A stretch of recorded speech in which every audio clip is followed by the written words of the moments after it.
बेटा बेटी संगी साथी सब छूट जई हैं। बेटा बेटी संगी साथी सब छूट जई हैं। सोना चांदी हीरा मोती सब लूट जई हैं। सोना चांदी हीरा मोती सब लूट जई हैं। अरे छूट जई है बंगला गाड़ी, अरे छूट जई है बंगला गाड़ी, तोर गौआ नगरिया चलन के बेरिया। अरे छूट जई है बंगला गाड़ी, ये गौआ सहरिया चलन के बेरिया। संघवा के हुनाही जाई चलन के बेरिया। संघवा के हुनाही जाई चलन के बेरिया। बेटा रोए बेटी रोई रोई मेहरिया, टोला मोहल्ला रोए रोए घर दुआरिया।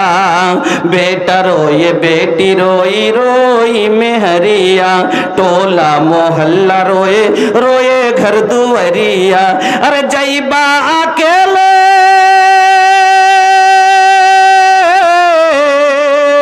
अरे जईबा अकेले ओढ़े कफनी चदरिया चलन के बेरिया।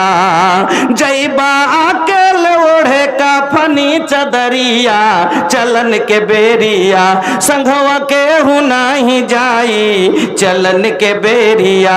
संघवा के हुनाही जाई चलन के बेरिया। जुआ शराब छोड़ा छोड़ा सब बुराई, जुआ शराब छोड़ा छोड़ा सब बुराई।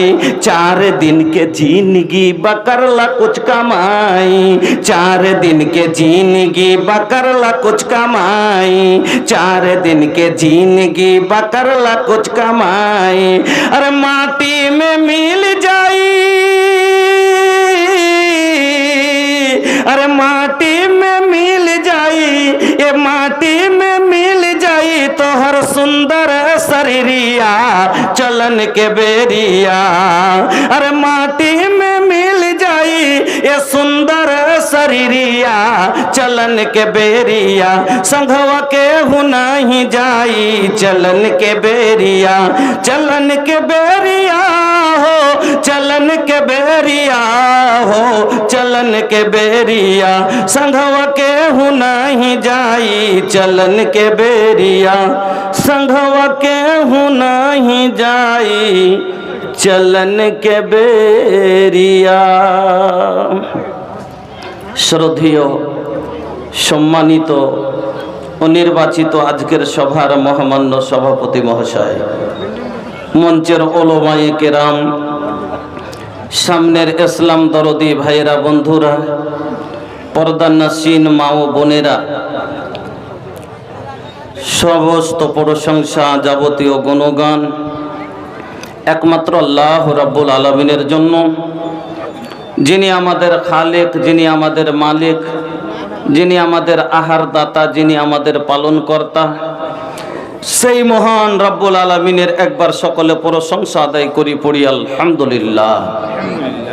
অতঃপর দরুদ এবং সালাম সমস্ত আম্বিয়া আলাইহিস সালামের প্রতি, খাস করে আমাদের বিশ্ব নেতা মুহাম্মদুর রাসূলুল্লাহ সাল্লাল্লাহু আলাইহি ওয়াসাল্লামের প্রতি শতকোটি শান্তির ধারা অবতীর্ণ হোক।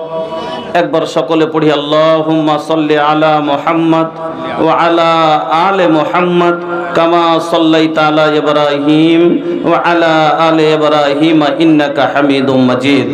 আল্লাহুম্মা বারিক আলা মুহাম্মাদিন ওয়া আলা আলি মুহাম্মদ কামা বারাকতা আলা ইব্রাহিম ওয়া আলা আলি ইব্রাহিম ইন্নাকা হামিদুম মাজিদ।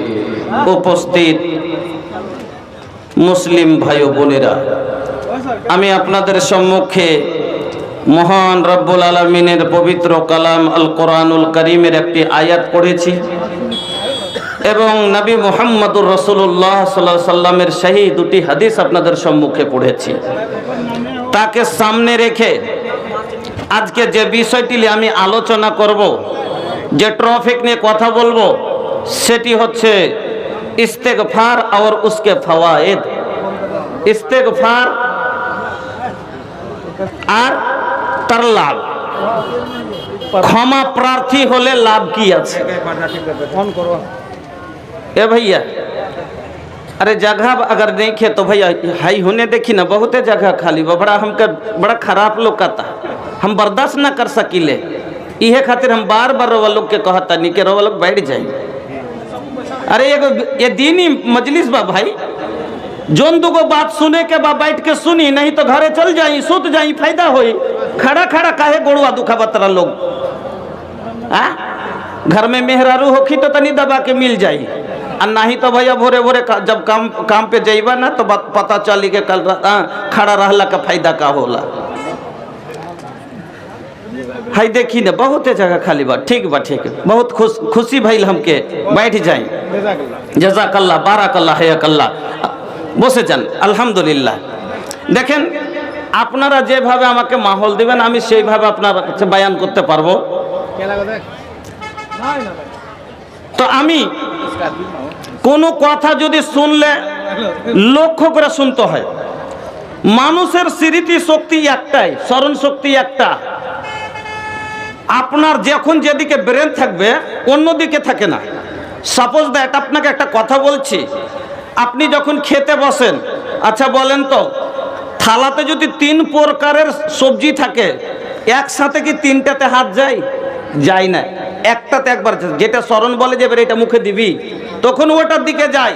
ওই রকমই আপনি আমার দিকে যদি আপনার লক্ষ্য থাকে তাহলে অন্য দিকে থাকবে না, আর আমার দিকে না থাকে তাহলে অন্য দিকে থাকলে আমার কথা আপনার ব্রেনে ঢুকবে না। এই জন্য দুটা কথা যদি লাভ অর্জন করতে চান তাহলে কথা ভালো করে শুনবেন। আমরা আদম সন্তান, সবাই গুনাহগার। আচ্ছা এই সবার মধ্যে একটা লোক এরকম আছেন বলতে পারবেন বুকে হাত মেরে যে আমি জীবনে কোনো গুনাহ করিনি? পারবেন? কেউ পারবেন? একটা লোক কি এরকম পাওয়া যাবে যে আমি জীবনে কোনো গুনাহ করিনি? না, হবেই না। কেন? এই জন্যই তো নবী বলেছেন কুল্লু বানি আদম খাত্তাউন, প্রত্যেকটা আদম সন্তান হলো ক্ষতিকর, গুনাহগার। কিন্তু তার মধ্যে উত্তম কে? ওই খায়রুল খাতাইনা তাওয়াবুন, তার মধ্যে ভালো হলো ওই গুনাহ করার পরে বসে নাই, তওবা করে নেয় আল্লাহর কাছে। তো বন্ধুরা আমার, আমি আপনাকে বুঝাইতে চাইছি, 2-4টা কথা ভালো করে বুঝবেন। প্রত্যেকটা আপনাকে একটা কথা বোঝাচ্ছি। একটা লোক, একটা বিশাল মেলা চলছে, মেলার মধ্যে ওখানে কিন্তু সিসি ক্যামেরা লাগা আছে। একটা লোকটা জানে না, লোকটা জানে না। একটা লোক আর একটা লোককে পেটে একটা ছুরি দিয়ে পালিয়ে গেল, মেরে দিলে পালিয়ে গেল। কে মারলো কে মারলো কে মারলো খুঁজে পাচ্ছে না।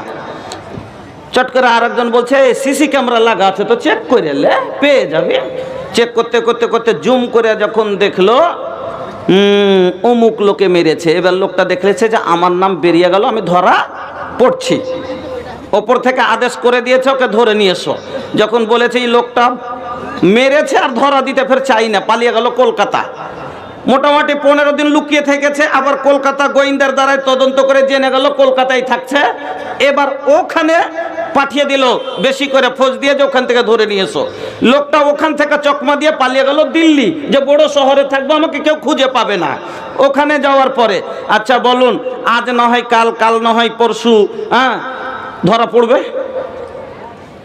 বা এটা দুনিয়ার ব্যাপারে নাও পড়তে পারে। একটা লোককে ধরতে হাজারোটা যে আছে দারোগার দরকার পড়তে পারে, কিন্তু সারা পৃথিবীর মানুষকে ধরার জন্য আল্লাহর একটাই দারোগা যথেষ্ট। ওই দারোগার নাম কি? পৃথিবীর দারোগার ভিতরে ভয় আছে, আছে না নেই? একটা লোককে, মুখিয়ার বেটাকে, মুখিয়ার ছেলেকে ধরে নিয়ে গেল। মুখিয়া এবার ফোন লাগাচ্ছে এমএলএ সাহেবকে, দিয়ে বলছে हेलो सर एगो बात बा। जब का बोला? तो रउआ तो जानते बानी कि हमार लड़का थोड़ा नटखट बा, एगो छोट मोट गलती कैले बा, पुलिस पकड़ के ले गेलस। रउआ तनी हेल्प कर दी ना, रउआ छोड़ा दी हमार बेटा के। अब एमएलए साहब फोन पे दरोगा साहब से का बतियावेला सुनी। हेलो, तारा के पता बा केकरा के अरेस्ट कैले बड़ा? जल्दी से छोड़ा ना तो तोहर नौकरी भाड़ में जाइए। वो प्रधान जी के लैका बा, মুখিয়ার বেটাকে ধরে নিয়েছি, জলদি ছাড় না তো চাকরি চলে যাবে তোর। চাকরি বাঁচাবার ভয়ে ছেড়ে দিতে পারে, কিন্তু আজরাইলের কি কোনো চাকরি কাটবার কেউ আছে? আছে? নেই। বন্ধু আমার, আজরাইলের ভিতরে, এই দারোগার ভিতরে না ভয় আছে, না লোভ আছে, না ঘৃণা আছে, না ভালোবাসা আছে। যদি ভয় থাকতো তাহলে মুসা আলাইহিস সালামের থাপ্পড় খাওয়ার পরে আর কাউরের কাছে যেতেন না। ঘটনা বলতে লম্বা হয়ে যাবে। মনে আছে না মুসা আলাইহিস সালামের কাছে গেলেন, উরসালাম আলাকুল মুতেলা মুসা পেড়াচ্ছে, যেমনই যে বলছে জান কবজ করতে, একটা চট ঠাস করে, ওরে আল্লাহ রে আল্লাহ রে আল্লাহ রে আল্লাহ রে, কি করলে কি করলে? আল্লাহ তো সবই দেখছেন, কইছে আল্লাহ মাবুদ এমন একটা লোকের কাছে পাঠাইছেন যে লোকটা মরতে চায় না, লায়ুরিদুল মউত, মরণ চায় না। আল্লাহ বলেন যা মুসার কাছে আবার যা। ভয় যদি থাকতো তাহলে বলতো না, একবার গেলে থাপ্পড় খেয়েছি আর যাব না। আমার বন্ধুরা, এমন দারোগা যে এমন দারোগা কাউকে দেখে ভয় করে না। ভয় যদি করতো তাহলে যে ফেরাউন নিজকে বলে আনা রাব্বুকুমুল আলা, আমি হলাম সবচাইতে বড় রব, তাকেও ছাড়েনি, তারও গলায় হাত দিয়েছে। এমন দারোগা বাজান, এই দারোগার ভিতরে কোনো ভয় নাই। যদি ভয় থাক, লোভ নাই। যদি লোভ থাকতো কারুনের প্রপার্টি লিয়া কারুনকে ছেড়ে দিতেন। যদি এই দারোগার ভিতরে ভালোবাসা থাকতো তাহলে পারে ছোট ছোট বাচ্চার মারজান কবজ করতে পারতো না। একটুকু মায়া নাই। আল্লাহ রে আল্লাহ, 10 মিনিট আগে মা বাচ্চা জন্ম দিলে এখন মাকে তুলে ধরে নিয়ে চলে গেল, একবারও চিন্তা করলো না এই সন্তান মা বলে কাঁদবে, এই সন্তান দুধের জন্য কাঁদবে, এর মুখে কে দুধ দেবে? ছোট ছোট বাচ্চার বাবা কামিয়ে খাওয়াবার মতো লোক নাই, তাকেও ধরে নিয়ে যায়। আমি আপনাকে শর্টে বলতে চাচ্ছি, এই রকম দারোগা আল্লাহ নিয়োগ করে দিয়েছেন। আচ্ছা বলেন তো, এই দারোগার হাত থেকে কেউ যদি বলে আমি পালিয়ে যাব, পালাতে পারবে? পারবে না। আল্লাহ কি বললেন? কুল ইন্নাল মাউতাল্লাযী তাফিরুনা মিনহু ফাইন্নাহু মুলাকীকুম। এই দারোগা থেকে যতই পালাবার চেষ্টা করো তুমি বাঁচতে পারবে না, তার সাথে তোমার সাক্ষাৎ হবে, তোমার সাক্ষাৎ হবে। কুল্লু নাফসিন যায়কাতুল মউত কहिले बा कुरान हो, ई बतिया के सच मानल हमनी लोगन के काम हो। आई एक दिन तहरा लागे फरिश्ता ले जाई तोहरो जान हो, रोवत रह जाई बेटा बेटी, रोवत रही कुल खानदान हो, रोवत रह जाई लइका लइकी, रोवत रही कुल खानदान हो। আমার বন্ধুরা, আমার ভাই জানেরা, তাহলে কথাটা কেন বললাম বুঝতে পারলেন যে এই মত এমন একটা জিনিস যাতে থেকে আপনি আমি বাঁচতে পারবো না। এই লোকটা দুনিয়াতে একটা মানুষ যদি ভুল করে পালিয়ে যায়, যেমন ভারতবর্ষে বাস করতে গেলে ভারতের আইন মেনে চলতে হবে, ওই রকমই আল্লাহর বিধান, আল্লাহর জমিনে থাকতে গেলে আল্লাহর বিধান মেনে চলতে হবে। এবার বিধানের বাইরে আপনি কাজ করে যদি চলে যান আর আপনাকে আল্লাহ ছেড়ে দেবেন, না না না, যেমন ধরার জন্যই আল্লাহ মওতটাকে সৃষ্টি করেছেন। আল্লাহ রাব্বুল আলামিন যদি মরণ সৃষ্টি না করতেন তাহলে মানুষ কত খারাপ হতো। সবাই জানি যে মরবো, তারপরে চুরি হয় না? হয় না? হয়। যে চুরি করে সে জানে না মরবে? জানে, তো চুরি করে। যে ডাকাতি করে সে জানে না মরবে, তবু ডাকাতি করে। যে লোকটা জমি বেঈমানি করে সে লোকটা জানে না আমি মরে যাব, জানে, তারপরও যদি এত দূর তার ভিতরে আল্লাহর ভয় কম হয়, যদি মরণ না থাকতো তাহলে পারে কি আমাকে এই জন্যই আমি প্রথমে জিজ্ঞেস করলাম সময় কতখানি। আমাকে বললেন 2 ঘন্টা 1.5 ঘন্টা। তা আমি তো কিছু বক্তব্য রাখবো, তারপরে যাব। আচ্ছা, মাদ্রাসা আছে, ঠিক আছে। তো এখনো তো এতে যাইনি, একটু দাঁড়ান। তো শর্টে বলে যাচ্ছি, আপনাকে শুধু এইটুকু বুঝাতে যাচ্ছে। আচ্ছা, মদ থেকে বাঁচতে পারবেন? পারবেন না। আর মদ থেকে বাঁচতে পারবেন না মানে মরতে হবে, আর মরতে গেলেই আল্লাহর কাছে আপনাকে হিসাব দিতে হবে। কথা হলো এটাই, দিতে হবে। এবার বলেন, আপনাকে যেটা আমি বলছিলাম যে ওই লোকটা কাতাল করে পালিয়ে গেছে, চতুর্দিক থেকে তাকে ফৌজে ঘেরে নিয়েছে, ডেকে এইভাবে ঘেরে আছে। লোকটা যদি এবার পালায়, গুলি খাবে, দাঁড়িয়ে যায়, ধরা পড়বে, জেলে যাবে। তো বুদ্ধিমানী লোকটার কিসে হবে, পালাটা না দাঁড়িয়ে যাওয়াটা? দাঁড়িয়ে যাওয়াটা। হাত দুটো উত্তোলন করে যদি দাঁড়িয়ে যায়, কম করে জেলে থাকলে বেঁচে তো থাকবে। আর যদি পালাই কিন্তু সরকারের আদেশ ওকে মেরে দিতে হুকুম আছে, তাহলে এটা হলো বুদ্ধিমানী, যে নিজকে আত্মসমর্পণ করে দেওয়া। ওই রকমই যখন আপনি আর আমি জানছি মরণ থেকে আমার নিস্তার নাই, মরতেই হবে, তাহলে পারে বুদ্ধিমানী আপনার আমার এটাই যে আল্লাহর আগাদিকে নিজকে আত্মসমর্পণ করে দেওয়া, আল্লাহর কাছে তওবা করে নেওয়া মরার আগে আগে। এই জন্য আমি আয়াতটা কি বলেছি, প্রথমে আল্লাহ আয়াতটাতে কি বলছেন শুনেন। আল্লাহ বলছেন, তুবু ইলাল্লাহি জামিআন ইয়া আইয়ুহাল মুমিনুনা লাআল্লাকুম তুফলিহুন। হে মুমিন ব্যক্তিরা, তোমরা এমন ভাবে আল্লাহর কাছে তওবা করো যাতে কামিয়াব হয়ে যাও। এবার তওবা করলে মানুষ কিভাবে কামিয়াব হয়? আমি তো বলেছি যে আমার বিষয় শুনতে গেলে কম করে 2 ঘন্টা সময় লাগবে। হ্যাঁ, তাহলে আপনাকে আমি ফুটিয়ে তুলে দেখিয়ে দেব। এবার ভালো করে বুঝবেন, আল্লাহ বলছেন এমন তওবা করো যাতে কামিয়াব হয়ে যাও। তো কিভাবে তওবা করলে কামিয়াব হবে শোনেন। এবার 1-2 মিনিট।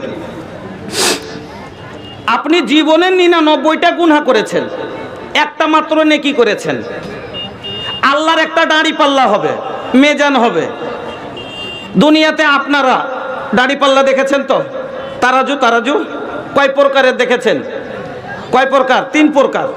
একটা হয় বড় ধরনের, এরকম করে দুদিকে খোঁটা দিয়ে 3 দিকে লাগাই, যাতে বড় বড় বস্তা মাপা যায়।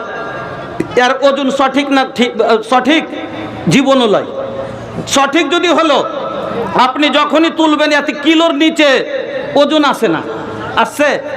আসবে কটি 55 কেজি, 62 কেজি।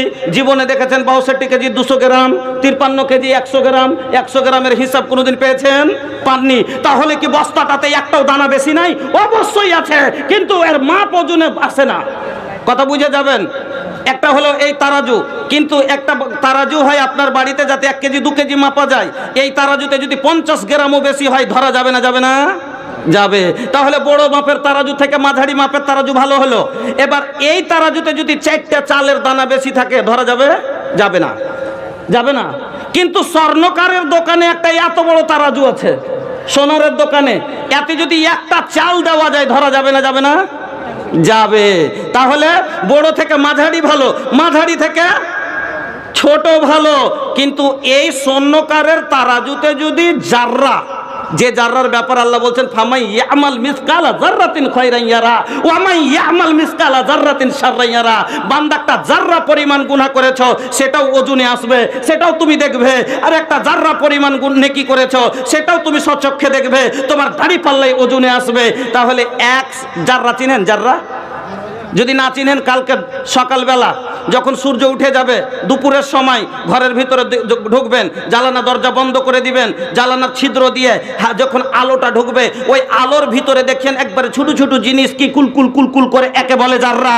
এই জাররা ধরতেই পারবেন না। আর ধরতে পারেও যদি 100 কোটিটা যদি স্বর্ণকারের তারাজুতে দিয়ে দেন, একটা ওজন আসবে না। তাহলে আমার আল্লাহর দাড়ি পাল্লা কত খাঁটি হবে চিন্তা করেন। বলার কথা হলো আল্লাহর দাড়ি পাল্লা কত খাঁটি হবে, যে আল্লাহ বলছেন একটা জাররা পরিমাণ তোর হিসাব আমি আল্লাহ তোমাকে বরাবর করে দিয়ে দেবো। আমার বন্ধুরা, তাহলে বুঝতে পারলেন যে এই খাঁটি তারাজু আল্লাহর এত হবে, এতে আপনার হিসাব তোলা হবে। আর সেই দিন আপনার হিসাব যখন তুলবে, আল্লাহু আকবার। আচ্ছা, অদৃশ্য জিনিসকে ধরা যায়? যায়। যে জিনিসটা দেখা যায় না সেটা ধরা যায়? জি ভাই, যায় না? আমি বলছি যাই, আমি বলছি যাই, যাই না? ডাক্তার সাহেব এখানে বসে আছেন। আচ্ছা, জ্বর জীবনে দেখেছেন মানুষকে যে জ্বর হয়? জ্বর দেখেছেন? দেখেছেন চোখে? কিন্তু বাস থার্মোমিটার লাগার পরে 3 মিনিট পরে হুড়কা লাঠি টেনে কইছে কি যে 102 ডিগ্রি ধরা গেল ধরা। আল্লাহর বানা মানুষ, মানুষের বানায় একটা থার্মোমিটার, একটা সামান্য মেশিন। যদি আপনার গোপন তথ্যকে তুলে দেয়, কতটা জ্বর আছে শরীরে ধরে দেয়, তাহলে আমার আল্লাহর কুদরতি তারাজু কত খাঁটি হবে। বন্ধুরা আমার, ভাইজানেরা আমার, এই জন্য আল্লাহ বললেন, বান্দারে গুনাহ করেছিস, এটা তোর বৈশিষ্ট্য, আদমের এটা আদত। আদম সন্তানের কাছে ভুল হবে, চিন্তা করিস না। তুই যদি গুনাহ করেছিস, শুনেলে ওয়াস্তাগফিরুল্লাহ, তোরা আল্লাহর কাছে ইস্তেগফার কর। ইন্নাল্লাহ কানা গফুরার রহিমা, তোমার আল্লাহ নিঃসন্দেহ হলো দয়াবান, দয়ালু, তোমাদের ক্ষমা করে দিবে। তো আল্লাহ কি বললেন যে এমন তওবা করো যাতে তুমি কামিয়াব হয়ে যাও। একদিকে এবার বুঝেন, এখন আপনার নেকি মাত্র একটা, গুনাহ হলো 99টা। এখন যদি আপনি মরে যান, একদিকে পড়লো 99, একদিকে পড়লো 1, পাল্লাটা কিরকম হবে? উঁচু নিচে। এবার বলছি, আপনি গুনাহ করছিলেন ঠিক আছে, কিন্তু মরার আগে আপনি এখনই তোবা করে নিলেন। এমন তোবা, দিল থেকে তোবা, তুবু ইলাল্লাহি তাওবাতান নাসুহা, তওবায়ে নাসুহা করে নিলেন। আর আল্লাহ আপনার প্রতি রাজি হয়ে আপনার 99 গুনাহ তুলে তারাজুর পাল্লা থেকে ফেলে দিলেন, মিটিয়ে দিলেন। একটা মাত্র নেকি বেঁচে গেল। এবার বলুন, আল্লাহর পাল্লা জাররার ওজন যদি বেশি দেয় হয়, তাহলে একটা গোটা নেকি যেমনই 99 এদিক থেকে তুলে নেবে, এদিকে একটাই নেকির পাল্লা এইরকম হয়ে যাবে। বন্ধু আমার, বেশি নেকি নাই, একটাই নেকি, কিন্তু গুনাহ না থাকার কারণে একটাই নেকি জান্নাত যাওয়ার জন্য যথেষ্ট হয়ে যাবে। এই জন্য তওবা করেলেন। এখনো তার জন্য অনেকগুলো নবী, আদম ভুল করেছেন, তওবা করেছেন। নবী মুসা ভুল করেছেন, তওবা করেছেন। নবী ইউনুস ভুল করেছেন, তওবা করেছেন। বলার অনেক কিছু। আজ মুসলমান আমরা তো গুনাহকে গুনাহই মনে করি না। কিছু কিছু মানুষ আমরা আছি যে গুনাহকে কোনো গুনাহই মনে করতে পারি না। এই জন্য শিক্ষার অভাব। আজ আপনাকে আমি বলে দিচ্ছি, আপনার ছেলে এমন এমন গুনাহ করছে যেটা গুনাহই মনে ভাবতে পারে না। আল্লাহর নবী বলছেন, একটা বুঝিয়ে দিচ্ছি আপনাকে, যেমন আল্লাহ হযরতে আনাস রাদিয়াল্লাহু তাআলা আনহু বলছেন, ইন্নাল মুমিনা ইয়ারা যুনুবাহু কাআন্না ইন্নাকুম লা তা'মালুনা আমালান হিয়া আদাক্কু ফি আয়ুনিকুম মিনাস সারে ইন কুন্না লা নাউদ্দুহা আলা আহদিন নবী সাল্লাল্লাহু আলাইহি সাল্লাম মিনাল মুবিকাত। যেই গুনাহগুলোকে তোমরা চুলের চাইতে দুর্বল ভাবছো, যেই গুনাহগুলোকে তোমরা গুনাহই মনে করতে পারো না, রাসূলের জামানায় এই গুনাহকে হালাক করে দেওয়া গুনাহ মনে ভাবা যেত। তাহলে কোন গুনাহগুলো? গান, সামান্য একটা মোবাইল, এই যে বাড়িতে বাড়িতে বাজছে, যদি গুনাহ ভাবা যেত তাহলে বাবা কোনোদিন ছেলে মোবাইল বাজাচ্ছে বরদাস্ত করত না, গুনাহই মনে করে না। ওরে